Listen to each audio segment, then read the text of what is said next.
Exercitar o lado criativo e libertador do isolamento é evitar que o túmulo surja ainda em vida.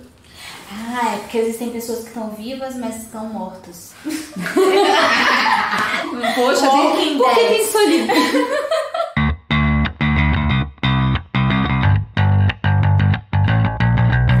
Dualidade, um bate-papo com resumo de livros que tratam sobre o desenvolvimento humano e as inquietações da vida moderna, com a jornalista Adriana Nicásio e a publicitária Júlia Scheibel. Então, o livro de hoje é O Dilema do Porco-Espinho. Como encarar a solidão, de Leandro Carnal. O que você achou do livro, Adriana? Foi uma sugestão sua, Júlia, um livro muito bacana, realmente achei interessante. Acredito que todas as pessoas, sofrendo ou não de solidão, eles devem ler. Primeiro porque você consegue olhar um lado da solidão que não é só o da tristeza, mas tem a questão da solitude, que é algo que vai te acrescentar, que vai te trazer paz, que é um momento... Eu estava pensando, estava lendo outro dia nas redes sociais, as pessoas falando assim, os castigos do passado que hoje nós gostaríamos. Que é, vai ficar no seu quarto sozinho, menino? Eu vi isso também. Tudo que a gente precisa, né? Às vezes, é de 5 minutos sozinhos, hoje. Então, ele mostra esse lado. É um historiador muito bacana. Ele começa com a Bíblia e ele fala de história da arte, traz filósofos, fala de arte, de cinema, de livro. Então, ele mergulhou durante meses em leituras específicas sobre solidão, traz um livro extremamente rico. Vale a pena, na minha opinião. Concordo com você. Muitas pessoas conhecem Leandro Carnal muito pelos vídeos dele também na internet. Ele é muito ativo, né? E vê de uma simplicidade do falar, ele traz uma presença, né? Que você pensa que é leve. E quando você vai para os livros dele, não são. Pelo menos esse aqui não foi, eu achei ele denso. Para cada capítulo que você lê que tem um tema, né? Ele traz um pouco de densidade mesmo, de conhecimento, como histórico. A gente fala, meu Deus, que memória que ele tem, que ele vai trazendo referências, tanto de cinema, de filme, quanto de livros, excelentes no tema. Começando pelo próprio título, né? O Dilema do Porco-Espinho. Que é uma referência filosófica a Schopenhauer, que ele fala assim, que os porcos, quando estão muito próximos, eles se espetam e se machucam, e quando eles estão sozinhos, sentem frio. Então considera essa dualidade mesmo, de estar junto socialmente e estar sozinho, certo? Bem, isso mesmo. Então, isso foi o Schopenhauer, ele era extremamente mal-humorado. Então, ele estava na adolescência dele observando, e observava isso. E qual que é a alusão que o Carnal faz? Que às vezes é a própria vida em família.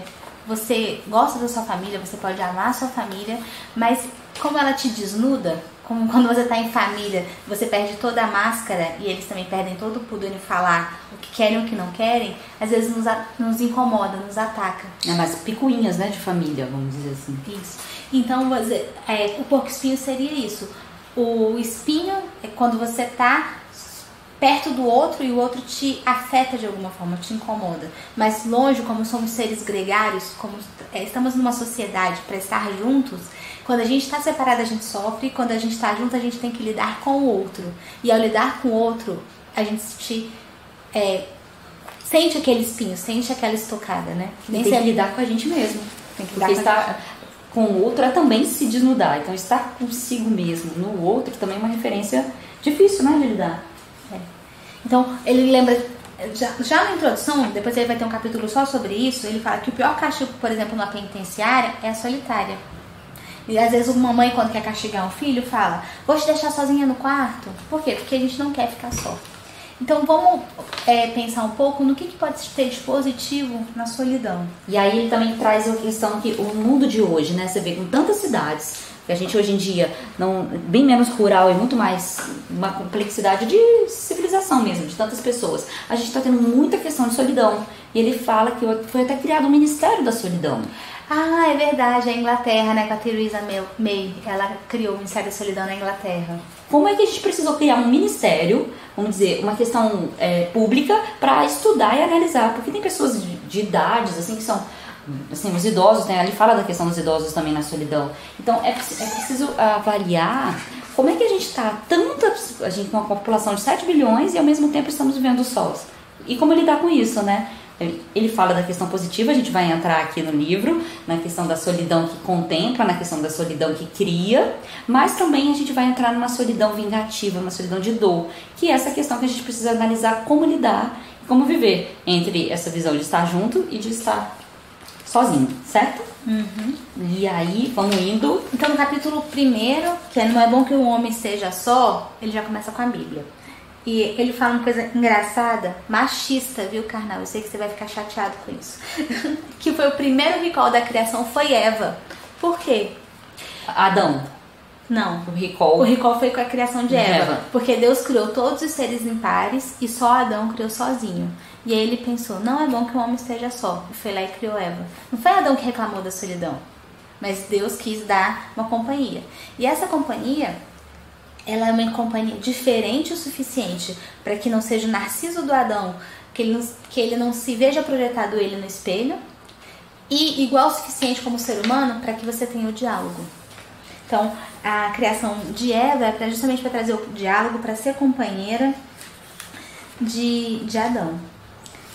E aí também nessa parte ele fala da questão do Darwin, né? Ele traz, junto com a Bíblia, fez uma referência com a área científica, e Darwin escreveu uma carta aos 29 anos sobre se deveria se casar ou não, trazendo todas as questões, né, da carta em si, que dizia que era positivo de estar com uma mulher ou não. Aí tem aqui, vou trazer um pedacinho do livro. Nem tudo eram flores. O casamento tolheria sua liberdade de ir e vir a qualquer momento. Ele seria limitado na busca de desejáveis conversas com homens inteligentes em clubes masculinos, hábito britânico. Pelo contrário, em vez de conversas inteligentes, seria forçado a visitar parentes. Crianças geram despesas e muita ansiedade para serem criadas. Há chances de atritos com a esposa. Darwin afirma que teria menos dinheiro para livros e o custo da alimentação subiria de forma expressiva. E aí ele vai citando outras questões, né? E ele conta aqui na história que ele se casou, mas que ele foi apaixonado, que ele viveu casado e que ele não foi triste. Teve 10 filhos e ainda continuou produzindo, né? E foi a esposa dele que insistiu que ele publicasse a Teoria da Evolução. Uau, né? Oh, meu uau. Uau. Então, já caminhando aí pro capítulo 2, que trata das redes sociais, ele diz que um dos agravantes do século XXI são as redes sociais, na questão da solidão. Porque cada ser humano com um smartphone na mão está conectado com o outro. Mas não quer dizer exatamente que ele esteja conectado. Sim, ele está virtualmente conectado, mas o espírito e a mente, os sentimentos. É um virtual que você tem uma autonomia, você tem controle sobre a relação. Não gosto, bloqueio. Não quero, não discuto, né? Então, assim, você dilui a sua responsabilidade por meio do controle. Você tem o controle nas mãos de uma relação. Então não é uma relação que você pode contar como era com os parentes antigamente, como o Darwin deu o exemplo aqui, né? E aí ele faz essa referência da catraca na caverna de Platão, que por meio da internet você pode ter um acesso, né? E você ao mesmo tempo pode não tê-lo, pode fechá-lo. E não existe como você ter uma solidão verdadeira, vivida, sentida, com a possibilidade de estar com o celular na mão, que te dá várias opções do que comer, do que vestir, né? De onde ir, com quem se falar. Então, assim, eu acho bem interessante quando ele fala isso. Em 1 hora que eu fico sem o celular, ele já me deu diversas opções. Os aplicativos já me ofereceram o que comer, o que vestir, o que falar, com quem falar. São os algoritmos, né? Acho que você tem que escrever um livro sobre a República dos Algoritmos, porque eles conseguem ler a sua vida, saber exatamente para onde você vai, conhecer mais de você sobre você mesmo, se você desconfiar. É a entrada do quantum e não do quali, né? A gente tá num mundo cada vez mais quanti do que quali. É bem interessante que nessa questão do Schopenhauer com os espinhos. Esses espinhos são as famílias, em parte as famílias, os amigos às vezes mais próximos, qualquer pessoa com quem você tem que conviver, seja no trabalho ou não, né? E no momento que você tem a ilusão da companhia nas redes sociais, você perde um pouco a convivência em família. E quando você perde a convivência em família, do meu ponto de vista, você acaba não aprendendo a viver em sociedade. Porque é em família que a criança e o jovem aprendem a viver com o outro. é na dor. Ele fala da dor e faz aquela referência do grão de areia. Mas eu não vejo a família como dor. Não, mas a relação do outro no sentido de dor, porque qualquer coisa que me estranha, qualquer coisa que me diverge, como a gente, por exemplo, que é diferente, eu não vou conviver, não vou aceitar, não vou ter que, ou seja, ceder no caso de um casamento, né? Então, a questão que ele fala da relação com o outro é de saber viver a dor. E também na solidão, saber viver a dor. É porque muitas vezes a gente vai numa fluidez, num flow, que não vive aquilo. A gente quer estar feliz o tempo todo. Tem a tal da droga da felicidade, né, que se busca. Mas o interessante que eu falo da dor é que, por exemplo, é por meio da dor, vamos dizer, da concha que consegue virar uma pérola, que a areia entra ali, que incomoda e que ela consegue transformar aquilo numa outra coisa. Tem uma coisa bem interessante desse livro que ele fala que é a clara em neve. Que a clara tá ali, transparente, mas quando você bate ela, que você põe a fricção e a velocidade, ela se torna na clara em neve, que depois faz um suspiro, faz várias coisas. E foi através da dor que ela se transformou em algo melhor. Então, seria importante a gente conseguir compreender a dor como um passo de transformação pro melhor. Mas não ficar nela também. Não. Porque ele também fala disso, né? Que existe a solidão do vingativo, né? A gente vai buscando aqui que ele fala um pouco disso também. E o que é interessante dentro das redes sociais? Que os jovens, hoje em dia, eu vou me considerar jovens também, às vezes a gente tá conversando com alguém e conversa 2 minutos com a pessoa, olha o WhatsApp. Conversa 3 minutos com a pessoa, olha o WhatsApp. Nessa geração atual aí de 16, 20 e poucos anos, até início aí, até próximo dos 30, não é um problema. A pessoa não se sentiu desconectada, não se sentiu desrespeitada porque alguém olhou o celular. Ao contrário das gerações mais antigas, né? Que se você pega o celular, a pessoa já se incomoda. Poxa, não tá prestando atenção em mim? Então, muito disso é a percepção. Então, muito do impacto que a rede social pode exercer na vida das pessoas, tanto por bem quanto por mal, ela varia conforme a percepção. Eu trago até por conta do meu filho, que tem 12 anos. As relações sociais dele, dos amigos, quando se encontram, é baseado com o celular. Ou tira uma foto, ou conversa, ou responde, ou tá falando e não tá prestando atenção. Ele não tem a sensação de que se eu converso com ele, presta atenção. Pra ele, essa visão multiflexível de percepção de várias, seja do celular e seja conversando, é normal. Esse sentimento é nosso, do tipo, para com o celular, presta atenção em mim, olha pra mim. Existe até grupos, né, de amigos. Uma certa idade, fala, todo mundo deixa o celular aqui antes de começar a conversar e viver, seja no bar, na casa de amigo, né? Tem essa referência também, pela idade. Então, a idade traz essa percepção de estar prestando ou não atenção.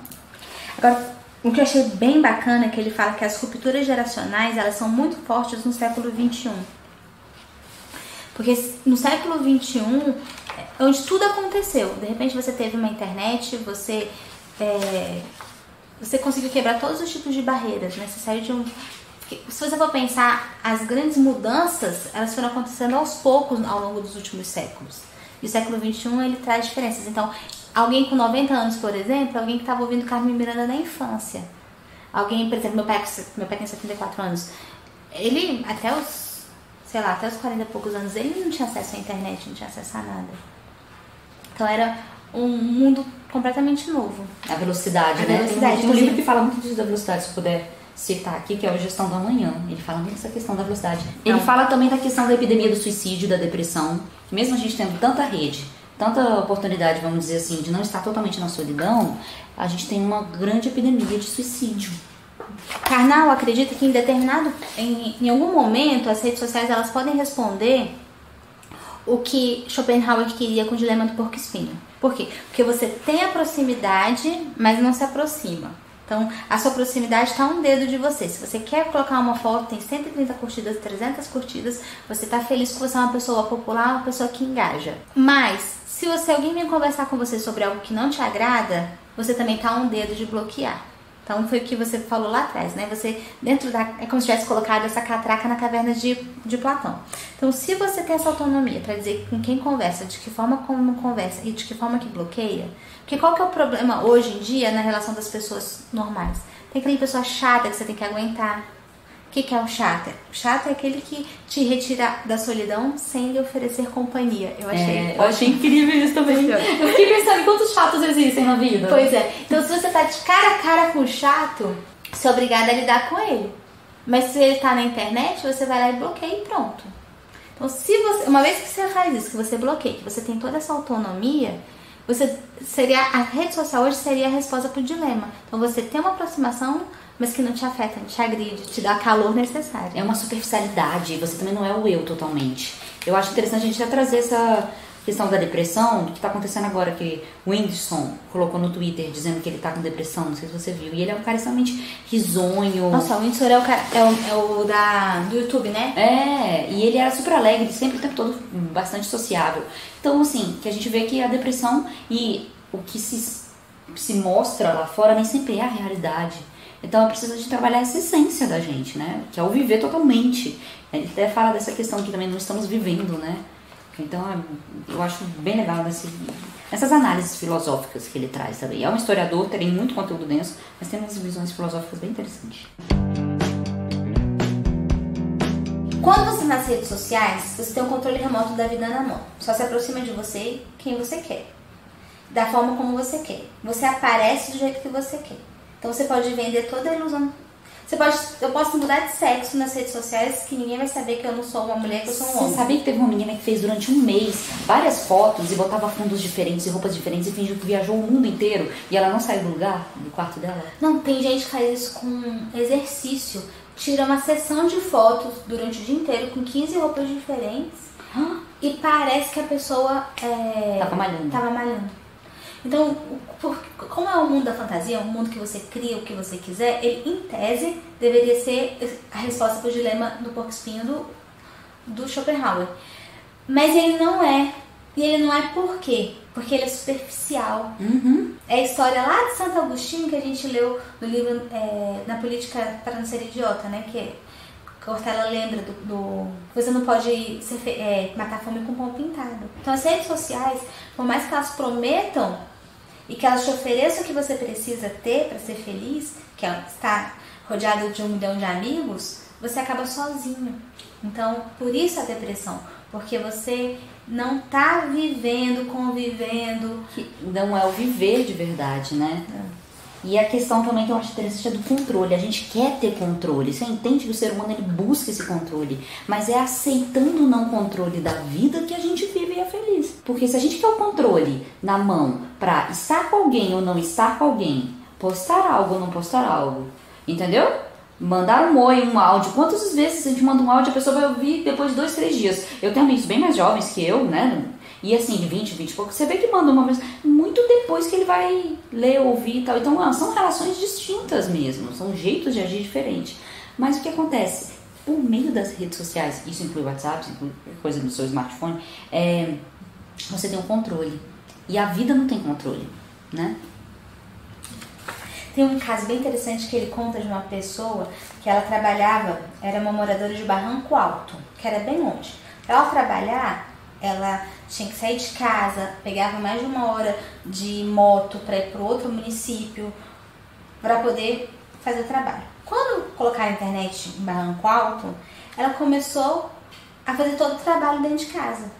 Então é engraçado que ela se isolou em casa, mas ao mesmo tempo que ela parou de ver as pessoas, parou de pegar ônibus, no caso dela era moto, ela se isola para sair da solidão. Então, sem sair de casa, ela está rodeada de pessoas, do trabalho que ela consegue fazer, né?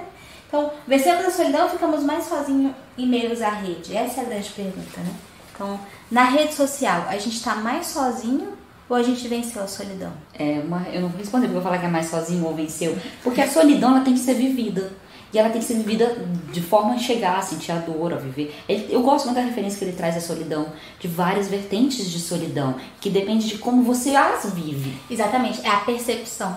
Porque pra mim pode estar ok, tá em casa, beleza. Pra outra pessoa mais animada, mais dinâmica, pode ser ruim. Ele faz até essa referência da casada, a gente falou, né? De casada, de solteira. Tem a solteirona e não tem a casadona, né? A sociedade também bota uma percepção do tipo, aquela que vive sozinha tá sofrendo. Fala, oi, ela deve estar muito feliz escolhendo qual é o programa que ela vai ver, pagando as contas dela e ela tem que dividir. Então, assim, e não significa que está sozinha também, né? Então, assim, é uma visão que a sociedade coloca e que como você vive essa solidão é que é importante. a percepção dessa solidão que traz sofrimento, que muitas vezes a pessoa se isola porque eu não sou bom o suficiente, eu tenho baixa autoestima, eu não tô legal, quem sou eu pra me relacionar? Às vezes é a vingativa de si mesmo, e aí faz mal pra si. Mas tem aquela solidão que é do artista, que é daquele que vive em si, vai na essência e traz alguma coisa, né, positiva, que vive, que cria, que, enfim, bem legal. E é engraçado que tem uma parte que ele fala da questão dos encontros, né, das pessoas, que muitas vezes ela tá no encontro, ela tá olhando aquele celular e prefere estar imerso em um monte de WhatsApp, um monte de Instagram, Facebook, a dar ouvidos a quem tá na frente dela. Às vezes tem uma pessoa na frente falando, ela não quer interagir. O que aconteceu com a gente enquanto ser humano? Porque, na verdade, por meio das redes, a gente se junta em grupos de mesmo interesse.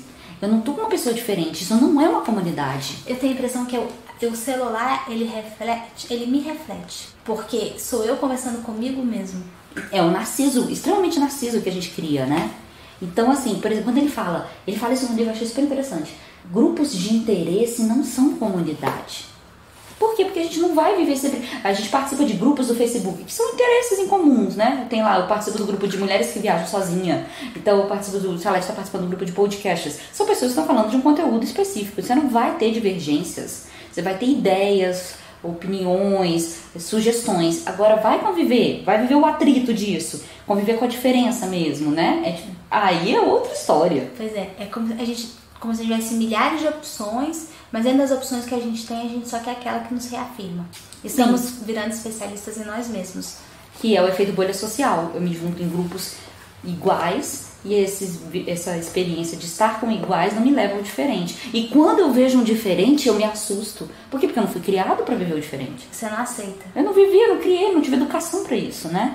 É engraçado porque ele está dizendo assim, que o Instituto Nacional de Saúde dos Estados Unidos registra que triplicou o número de casos de pacientes com transtorno narcisista de personalidade. Os problemas mentais, a gente está tendo problemas mentais, episódios de aumento da epidemia do suicídio, da depressão, transtorno narcísico. O que está acontecendo? Que a gente está tendo uma epidemia de problemas mentais. A gente vai para outro livro depois que a gente vai falar sobre isso também. Porque aqui agora a gente tem uma reconfiguração do eu real e eu virtual. Quantos eus a gente tem numa só pessoa, né? Como é que ela vai viver com todas essas questões e se encontrar? Por isso que a solidão e o social fazem parte dessa contradição do ser humano. E para trazer maturidade. Claro. Porque você só consegue viver com diferente se você é maduro. Se você é complexo de pegar todos esses fragmentos e viver eles só. Em você, com o outro, né? Na família, enfim. Eu até vou trazer uma referência pessoal. Minha família, ela é bastante distante. Não distante no sentido de se você precisa de algum problema, nada disso. Mas a questão é que a minha família pequena morava aqui em Brasília, minha família toda do Sul, a gente se encontrava pouco. E a família pequena mesmo, né? De 4 pessoas, eu, minha irmã, meu pai e minha mãe. São separados, enfim. Meu pai já casou de novo. E assim, eu tinha muita vontade de ter aqueles domingos de familhão, sabe? Eu sonhava com eu olhava todo mundo indo na casa de vó, gente, minha família era pequenininha, né? Frango assado e tal, aquela coisa do domingo. E eu ficava sonhando em ter família grande. E vivenciei, né? 2 relacionamentos que foram casamentos. Nunca casei no papel, mas já me relacionei com 2 casamentos e me separei. E eu vivia na família dos outros isso. E aí você começa a ver os problemas que é estar junto com os outros. E com o tempo, eu cheguei, assim, hoje eu falo pro meu filho, converso com ele, eu tenho o prazer que a minha família seja pequena, eu tenho prazer. Que horror, Júlia. Não é ruim isso. Não tô dizendo de forma nenhuma que é pra ter grande ou pequena. Eu tô querendo dizer de uma aceitação, entende? Porque muitas vezes quando a gente olha do outro e que deseja do outro, não tá vivendo aquilo que é seu. Se como eu tô sozinho e quero estar no social, eu não tô vivendo o meu sozinho. E quando eu tô no social e quero estar sozinho, eu também não tô no social. Então, assim, é uma percepção de realidade, um prazer no que eu estou vivendo muito grande. Acho que eu tô ficando velha. Depende muito das famílias, porque a minha família é pequena, mas na verdade minha família é toda do Rio de Janeiro, mas aqui eu moro com meu pai e minha mãe são daqui.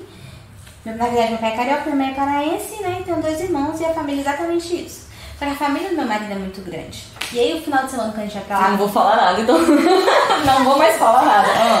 é porque depende das estruturas, entendeu? Se você tem pessoas que estão cooperando, então, por exemplo, minhas cunhadas, minhas sogras, são pessoas que são cooperativas.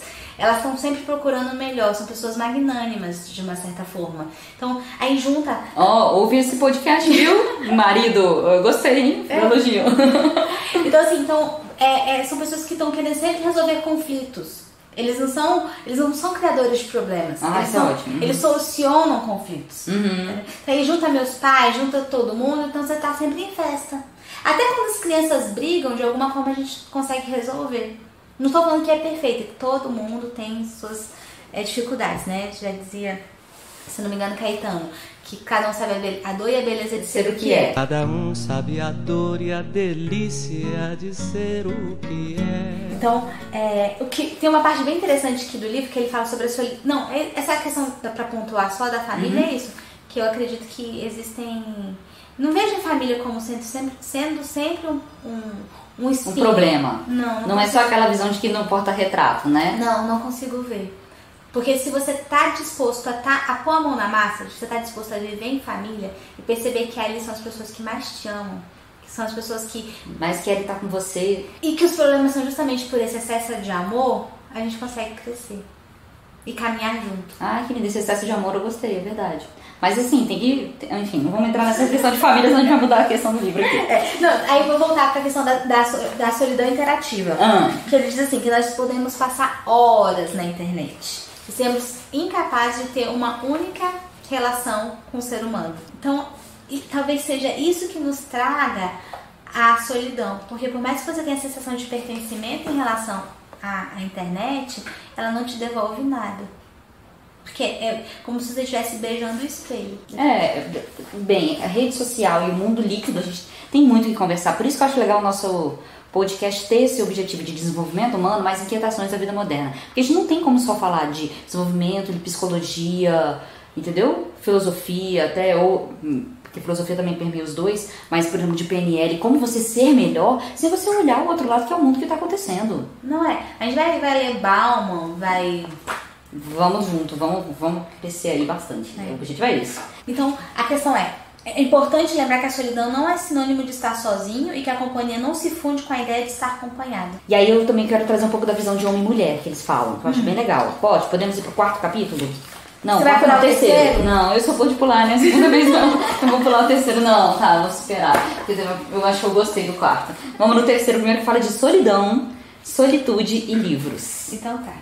Primeiro ele diz o seguinte: muito da sua solidão você pode reverter lendo o livro. Porque quando você está mergulhado no livro, você está vivendo outras histórias, você está passando por outros momentos, outras vidas. Pelo menos você se distrai e aprende. Você tem a companhia de todo o protagonista do livro, de todo, né? Enfim, o enredo. Então assim, o homem nasce só, vive só e morre só. O amor e a amizade dão-nos a ilusão, momentaneamente, de não estarmos sós. Isso aí, Orson Welles. Eu tinha 17 anos, eu lembro como se fosse hoje. Foi a primeira vez que eu peguei um ônibus sozinha para ir pro Rio de Janeiro. E eu tava sozinha e eu pensava assim, isso é igualzinho à morte. Você faz um caminho longo e faz ele sozinho. E é isso. Uau, que legal, que percepção interessante que você fez. Que idade você tinha? Não era muito novinha não, tinha 17 anos. Meu pai me segurou até quanto ele pôde. E não tinha condições de pegar avião, né? Então era de ônibus mesmo, porque podia. Então, é isso que a gente precisa perceber. A gente vai estar sozinho em vários momentos críticos da vida. Mas a gente não precisa viver só. A gente vai ter as amizades, a gente vai ter a família. Basta a nossa disposição em transformar esses momentos de dificuldade ou não em momentos melhores. Ele fala da experiência, que a gente não está tendo experiência de viver, né? Por conta dessas redes. A experiência do ser no mundo de viver diminuiu, porque a gente só tem o espelho do Narciso, não tem o diferente. Ele traz também o Elipasia, que é o filtro invisível, que é um livro, anotei, quero muito ler. Fala sobre essa questão dos algoritmos, né? Ele diz o seguinte, que como esse capítulo fala sobre livros, ele diz que o artista sabe que precisa de momentos isolados para poder gerar o belo. Mas que o belo precisa do outro para ter a visão. Quem que vai enxergar uma arte feita? Você tem um momento da solidão, de produção, mas você tem um momento do social, daquela criação. Mas você não pode estar o tempo todo também cheio de gente, porque como é que você cria? Não tem como. Você precisa, né? Você precisa, então o ser humano, Voltando, ele é gregário, ele precisa do outro, mas ele também precisa estar em alguns momentos sós. Ele fala de Van Gogh, né? De criação. O leitor voraz dos feitos e glórias de outrora torna-se solitário em seus sonhos, que é o Don Quixote, uma citação que ele faz sobre Don Quixote. Fala também do Robinson Crusoe, também, da questão do naufrágio, de como ele conseguiu ultrapassar por meio do autoconhecimento, né? A solidão dele. Porque como ele traz vários conceitos, nesse caso do Robinson Crusoe, é a solidão produtiva. A solidão positiva, né? Que é de crescimento. Porque enquanto ele estava sozinho, ele precisou se defender de perigos, das intempéries, da falta de alimento. E a fé dele se fortaleceu. Então ele Robinson Crusoe vai nessa saga e vai se aprimorando, né? Uhum. Então essa é a solidão produtiva. Então você tem solidão virtual, você tem solidão produtiva, você tem solidão vingativa. Essa eu achei interessante quando você tem uma solidão que não te produz nada bom, você não tá com essa solidão criando, né? Você não tá com essa solidão se aprimorando, né? Não é uma solidão também, vamos dizer, superficial das redes, né? Mas é uma solidão negativa, enquanto você se fecha completamente, estando junto ou não com alguém, que a gente também fala dessa questão de estar casado, mas estar se sentindo só, uma solidão a dois, que deve ser horrível, né? Ou então uma solidão que te faz olhar como não capaz de conviver ou de estar com o outro, que não merecedor disso, né? Acho forte. Então, dentro da literatura, ele traz também a questão da solidão imposta pela culpa. Então, é como se a pessoa se transformasse num pária e acaba acreditando que a redenção seja impossível. Eu vi um filme muito legal, que é O Gênio Louco. Ele não cita aqui, mas eu recomendo. Que é justamente da questão da solidão pela culpa. Não vou dar spoiler. Tá. Mas ele fala também de Bhagavad Gita, que é a questão do budismo, a solidão que você traz autoconhecimento, que é uma solidão contemplativa. Quando você se conecta com a natureza, quando você se conecta com meditação, no meio de processos que te aprimorem a sua percepção de estar no mundo, né? De quem você é e de como você está no mundo. Tem uma coisa aqui que ele fala sobre a solidão filosófica. Aqui, quando tem uma parte que ele fala aqui que é o velho e o mar do Hemingway, que é o fato do velho estar sozinho no barco e lutar por dias com um enorme peixe, confere grandeza à façanha de Santiago. Da baleia, né? Da baleia. E aí Santiago também, pois anos lhe foram roubados, destruíram seu corpo e seu rosto, mas os olhos cor de esperança continuaram vivos, sem indício algum de derrota. A solidão imposta pelo tempo, pela circunstância, tornou-se vitorioso no final. Claro que existe a refinada solidão filosófica. É o caso da solidão buscada por Ralph Waldo Emerson, filósofo, ensaísta e poeta norte-americano. É na solidão que se encontra o trabalho da criação, porque o homem, embora ainda novo, mas tendo já provado a primeira gota da taça do pensamento, acha-se por isso dissipado, enquanto as árvores e abenças parecem corruptas. A questão dos insights, né? Porque não tem como, se você estiver sempre fazendo alguma coisa, você não vai ter insights. E aí ele começa com a parte da solidão feminina. Então eu vou me redimir quando eu brinquei no início dizendo que era machista, porque acho que carnal pode ser qualquer coisa menos machista.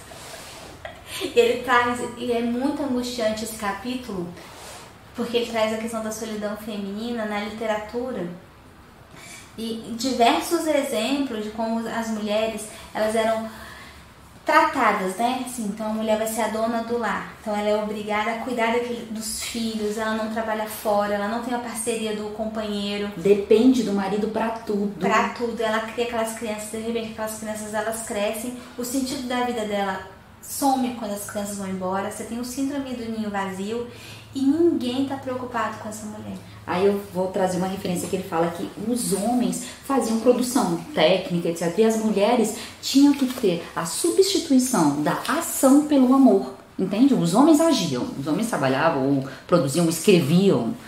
Ele conta até de textos de Kate Chopin, não sei falar o nome, escritora norte-americana, nascida em 1850, em São Louis, Missouri.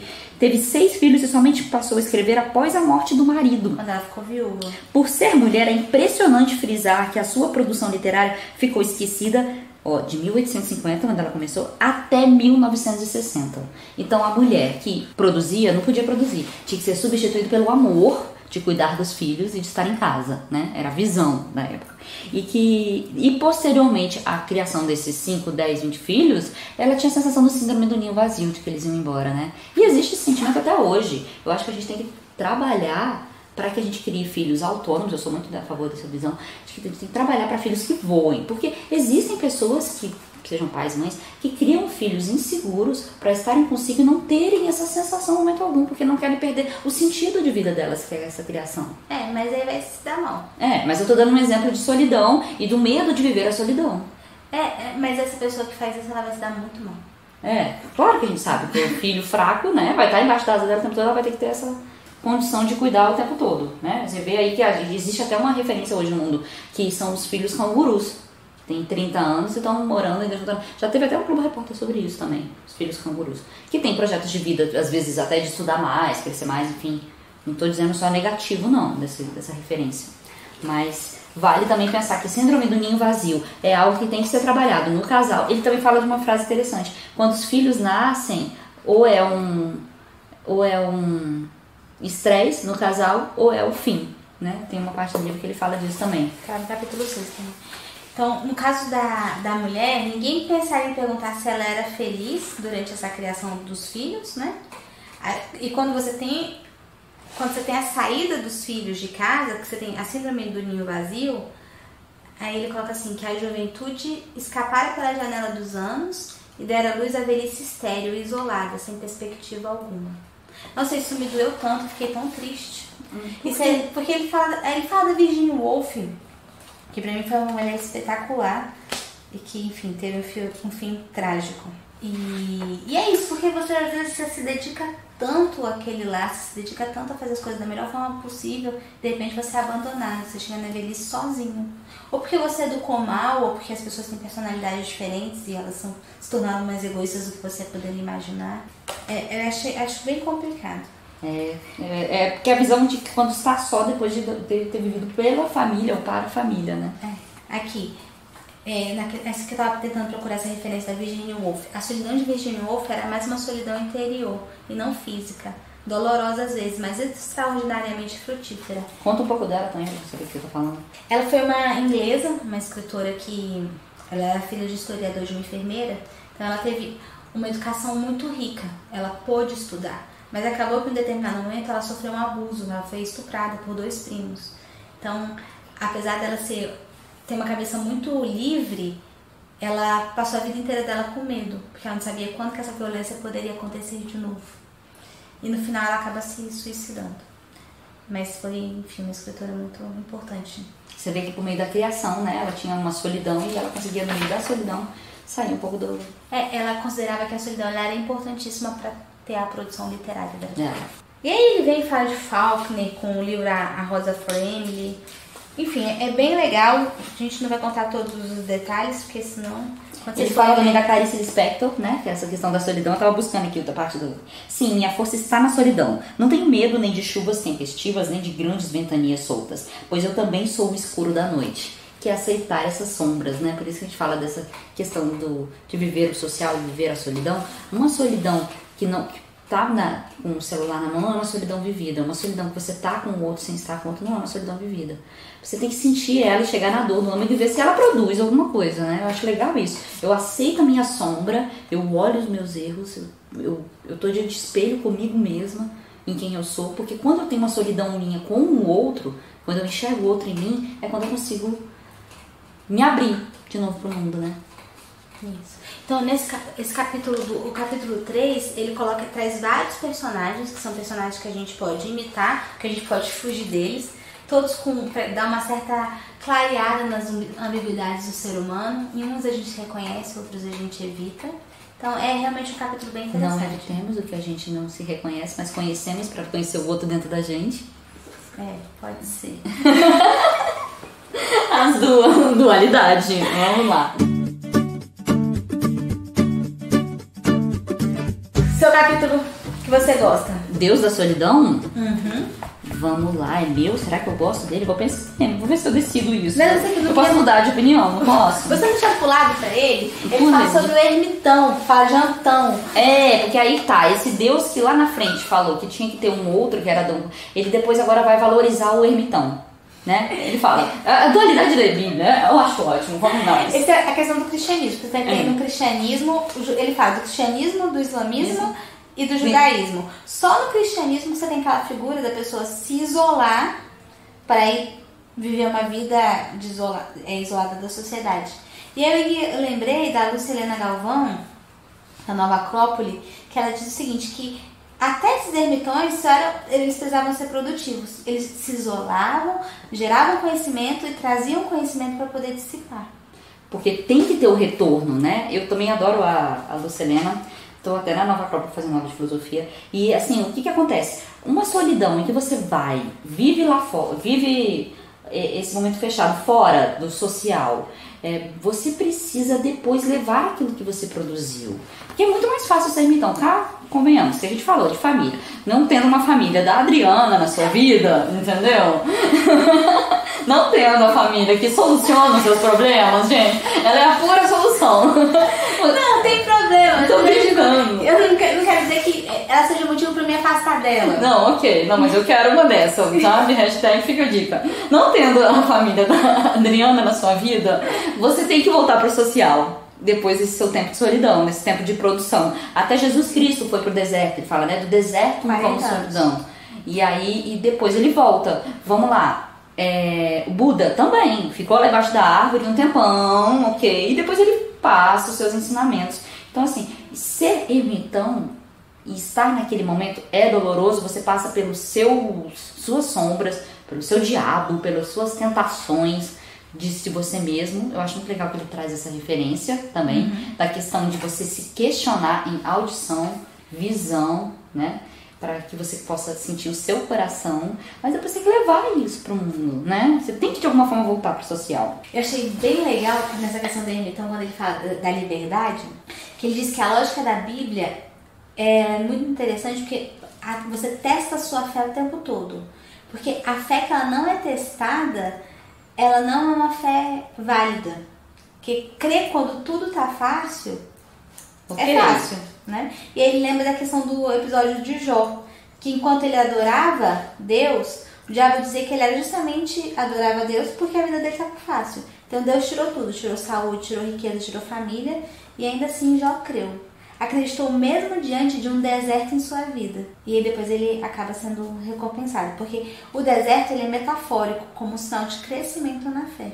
Que é passar pela dor e conseguir sair dela, né? Ele fala também, deserto, até notei também, deserto de libertação, que é o eremita religioso de libertar-se. Porque na multidão é muito mais difícil de ver os seus pecados. Claro, você tá ali socialmente sendo aceito, como é que você vai ter? Você tem que estar sozinho para você se enxergar, né? Não com esses narcisos desses grupos. E você está sozinho, se enxergar, ver suas sombras e conseguir ultrapassar isso, né? É bem legal que quando ele fala dos desertos, e tudo isso dentro da tradição católica, tá bom? Ele diz que comer e beber, eles são, na tradição católica dos pecados, são indícios de todos os tipos de desejos. Então, você no deserto, você fica às vezes sem comer, sem beber, passando uma dificuldade para você vencer seus demônios. Ele fala, deserto da solidão é provação. Então, tem assim, não adianta nada você ter uma solidão que você bebe todo dia. Se você bebe todo dia, você está anestesiado da sua própria dor. Então, ele traz essa questão do pecado, nessa visão da tentação do diabo, no comer, no beber, né? Eu achei interessante também. A humanidade de Cristo, ele chega a desconfiar de Deus, porque ele fala, Deus, por que você me abandonou? Então, ele chega a questionar isso, né? Questionar essa existência de Deus. Ele fala, desconfiança que Deus o abandonou. Aí ele fala que é uma morte para um renascimento. Desconfiar do próprio juízo dele. Aí ele fala da audição, da fala, da visão, para conseguir encontrar o seu coração. Que é a renúncia do mundo para viver o sagrado. Eu tenho uma visão diferente ali na crucificação, né? Que ele diz, Pai, porque me abandonastes, né? É o que diz a Bíblia. Eu anotei. Eu estava tentando lembrar, Pai, porque me abandonastes. Não, eu não acredito que ele tenha questionado isso? Questionado Deus. Assim, tá escrito na Bíblia, mas não acredito que isso foi uma forma de questionar, não. Porque Jesus, ele era a prova viva, né? de que ele veio trazer o amor. Quando Jesus veio, ele fez vibrar a terra, porque ele trouxe uma palavra que ninguém conhecia, que era uma palavra de amor. Até no finalzinho, ali na prova da cruz, quando ele entrega uma mãe para falar para Maria, Maria que está seu filho, filho está aqui sua mãe, que ele entrega, não deixa a mãe sozinha, apresenta ela para João. Diz para um dos ladrões que encontrará ele no céu em breve, ele é extremamente divino nesse momento. Ele pede para beber água e dá um vinagre. Então eu não acredito que Jesus tenha duvidado em nenhum momento. Acho que ele sabia que estava por acontecer, mas só deve ter ficado extremamente triste com essa população que a gente é. Porque a gente é um ser humano muito ruim, na verdade, de um ponto de vista. A gente tem tanta coisa para ser valoroso, mas o egoísmo às vezes nos mata. Mas o que eu gostei muito quando Karnal diz que dos deuses, de todos os deuses, o único que foi homem foi Jesus, né? Que ele traz a humanidade exemplar. Ele viveu em absoluta humanidade. Então, dentro da tradição judaico-cristã da solidão, os profetas, patriarcas, eles têm sonhos, presságios, conversam com Deus e recebem dele alguma iluminação. E normalmente essa iluminação ela vem de um isolamento no deserto. Entre os muçulmanos, também tem a questão. Maomé, eu não sabia que Maomé não sabia ler nem escrever. Eu vi também aqui, não sabia também não. E aí Maomé, ele é obrigado, até que o Torá, o Alcorão, né? Ele decora, e as pessoas ficam rindo dele porque ele fica recitando, porque parece que o anjo Gabriel chegou pra ele e fez ele recitar, e ele decorou assim. Mas dentro do islamismo não tem essa tradição de isolamento. E fala também da questão da... Eu lembrei muito da flor de lótus nessa parte, né? Que há um ditado árabe que nos serve de pista para o começo do nosso raciocínio. A semente só pode germinar na obscuridade. Então é indo nas profundezas das sombras é que a gente consegue se renascer e encontrar a luz, né? Aí fala da solidão que traz essa transcendentalidade, essa espiritualidade também, né? E assim, uma frase quando eu terminei, que é a solidão abandono, que foi o que a gente falou. A solidão abandono é o reverso possível da solidão contemplativa. Eu acho importante a gente analisar isso, porque muitas vezes a gente fica numa solidão que ela não está produzindo e nem está conectada com a natureza, não está consigo mesmo, com a sua própria natureza, com... Você está ali só, vamos dizer assim, ruminando o problema, entendeu? Com a cabeça cheia. E ali não vai sair daquele mesmo, não vai sair daquele marasmo.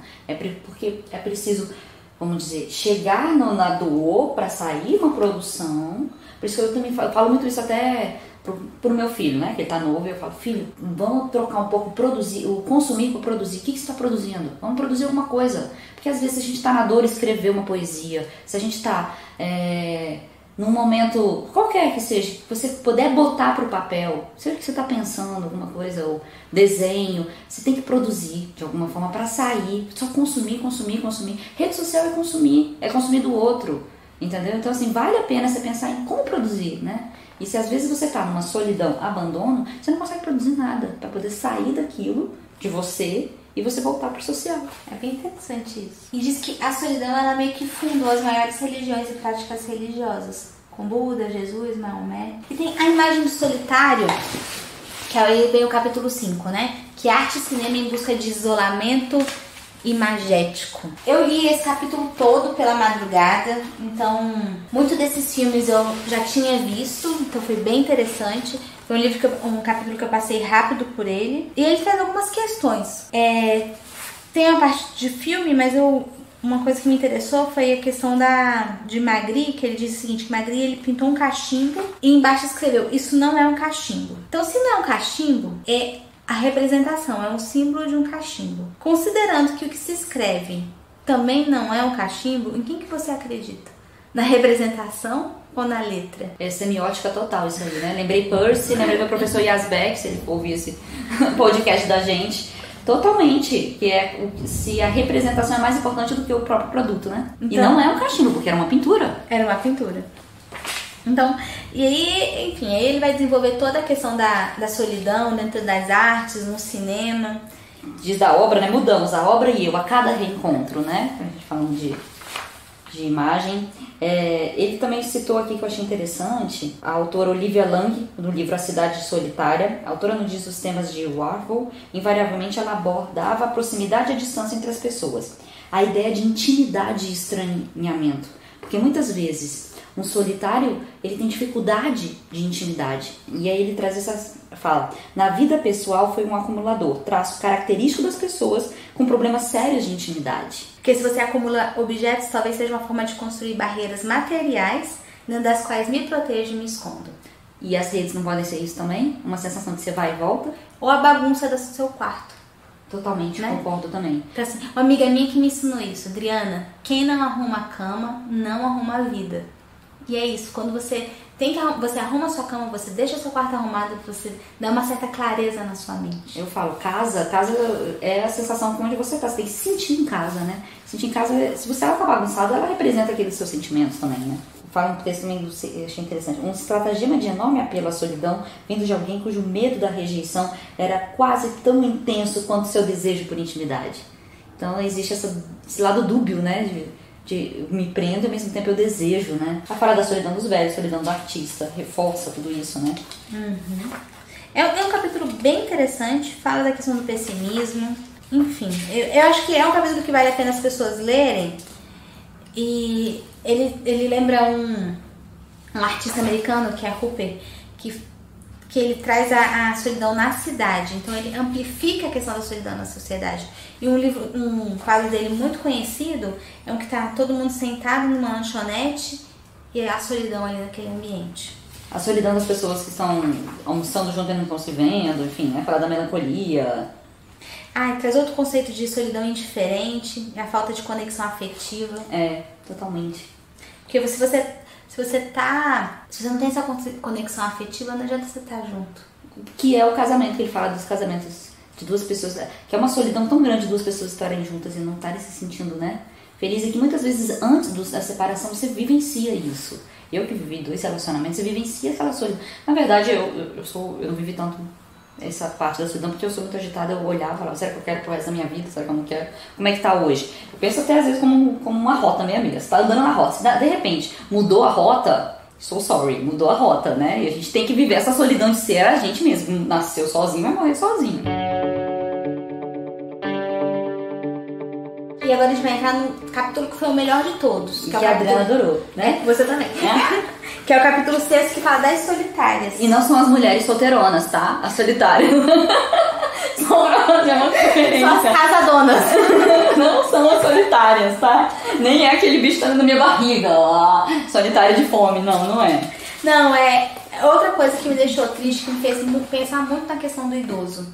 Que ele diz que os idosos, eles vão pra festa. É comum você ver idosos nas festas, mas eles estão normalmente num canto, porque ninguém deu a ele o poder de falar e nem se permitiu ouvir.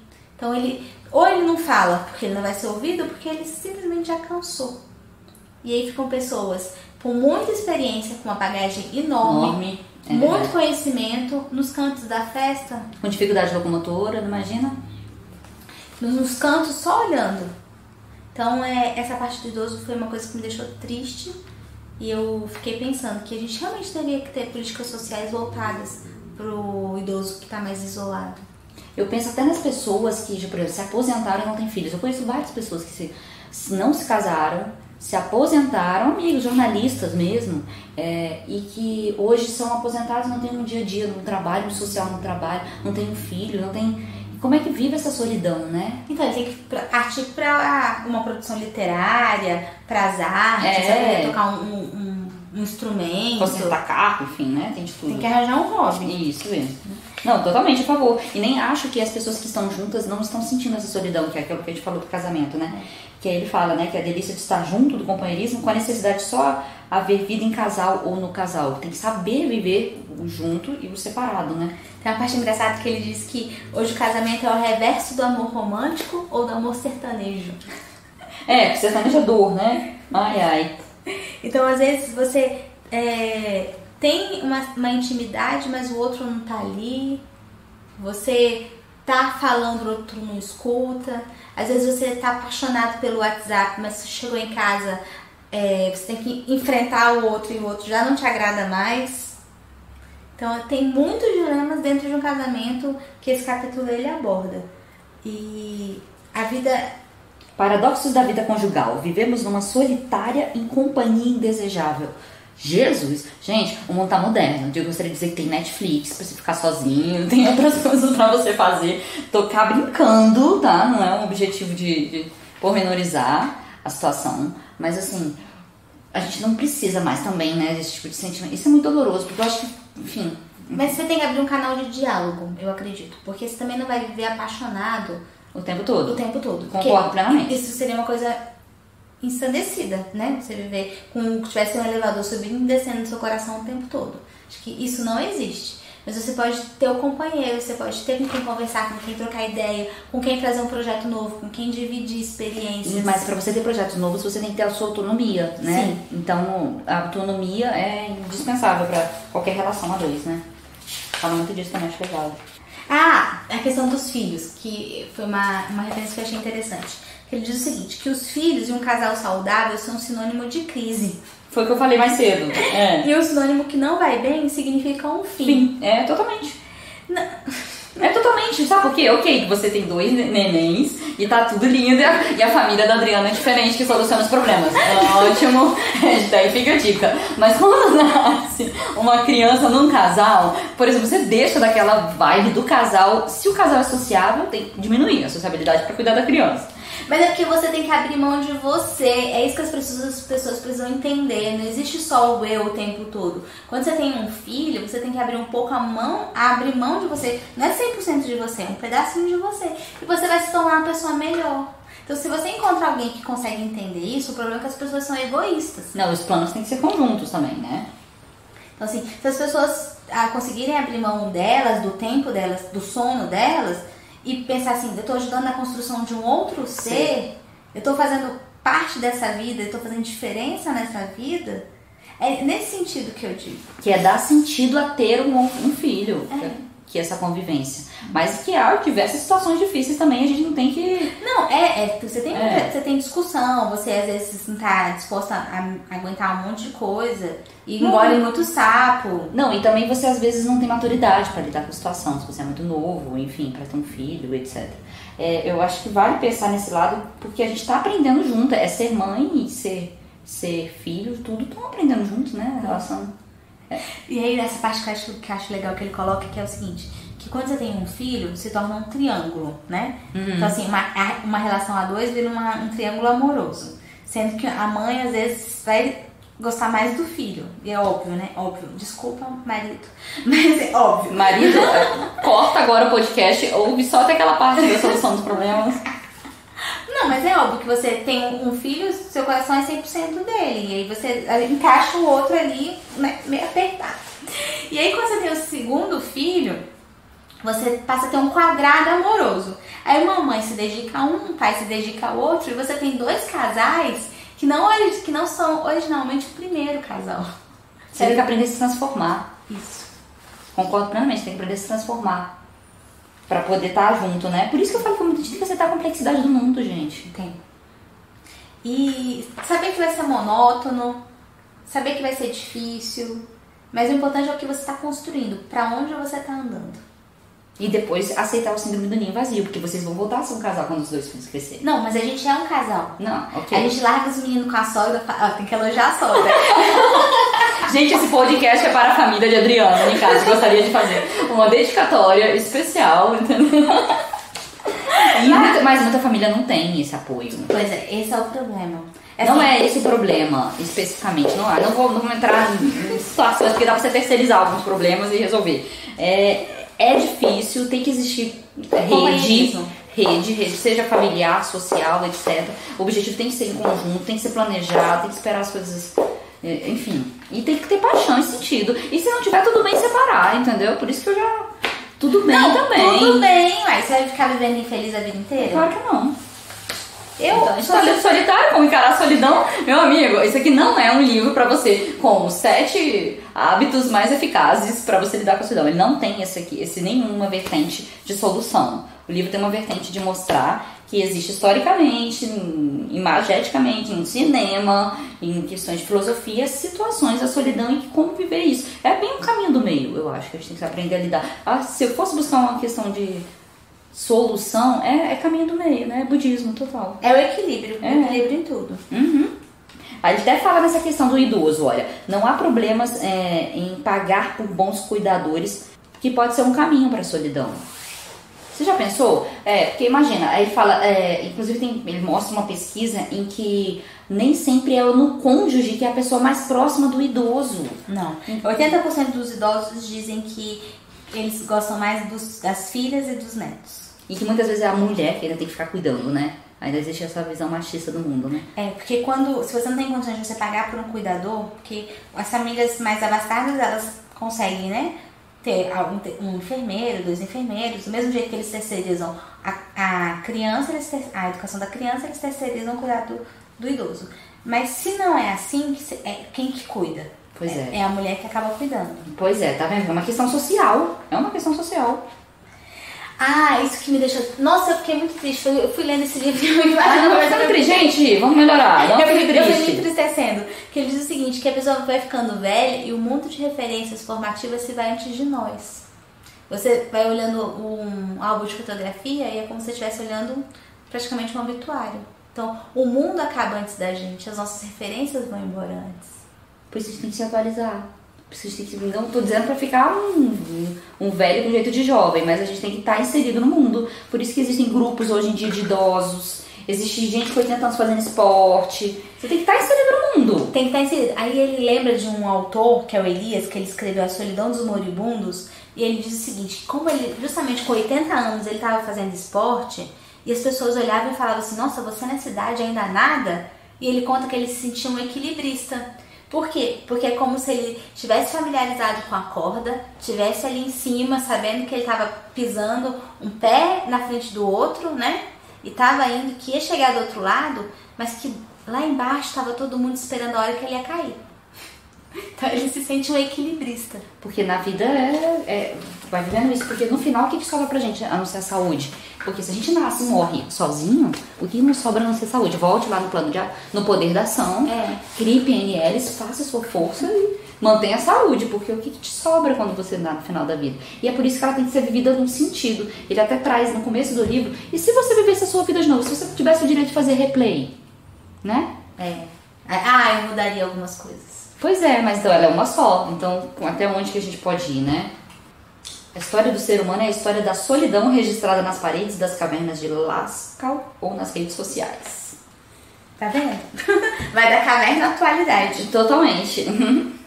E aí vai chegando na conclusão, né? Que ele fala da boa solidão também. Sentimento de não precisar do outro. Perceber que sim, necessito do outro, porém não de forma absoluta. Transforma a solidão em potência criativa e sem a carga da humilhação da solidão patológica. Se você sente muita tristeza quando os filhos saem de casa ou as férias começam, estaria para o autor chegando a hora de experimentar uma solidão de verdade. O cultivo da solidão é o cultivo do outro que nos habita, que é o outro dentro da gente. Né? Ele tem uma parte enorme que ele fala sobre a questão das penitenciárias, das solitárias, que as pessoas, né, que quando elas são punidas dentro do isolamento com a própria solidão. Que muitas enlouquecem, né? E inclusive há o questionamento que não é o tipo de modelo de punição que traz solução também, né? Diz que nos Estados Unidos isso é muito utilizado, na Europa bem menos. E qual o resultado disso, né? Para uma solução de sociedade também. Pois é. Isolar-se é perceber coisas que o cotidiano e a multidão não permitem. Isolar-se é ouvir a si e ao outro em si. Foi uma frase também que eu achei tão forte. Custa energia sorrir quando você quer berrar. Isso quer dizer o quê? Porque você... Bem, vou trazer aqui. É compreensível a solidão para fugir do mundo cheio de incômodo. As pessoas nem sempre são agradáveis. E nós, muitas vezes, não queremos ser obrigados à gentileza eterna. Custa energia sorrir quando você quer berrar. Seu sentimento, né, naquele momento. Fugir da multidão virou um produto de luxo. Áreas mais reservadas no avião, por exemplo, custam mais caro. Não sei se é bem pela solidão, né? Porque avião são 3 lugares, um do lado do outro. Não, é tudo apertadinho, tem gente que vai pra ter espaço. Restaurantes, etc. Hoje em dia, quanto mais solidão você tem, mais caro é, dependendo do local. É difícil você ter isso. Esses momentos também, vamos dizer assim, multidão. Praias isoladas são mais caras, ele diz aqui. Sair do grande grupo é privilégio extremo.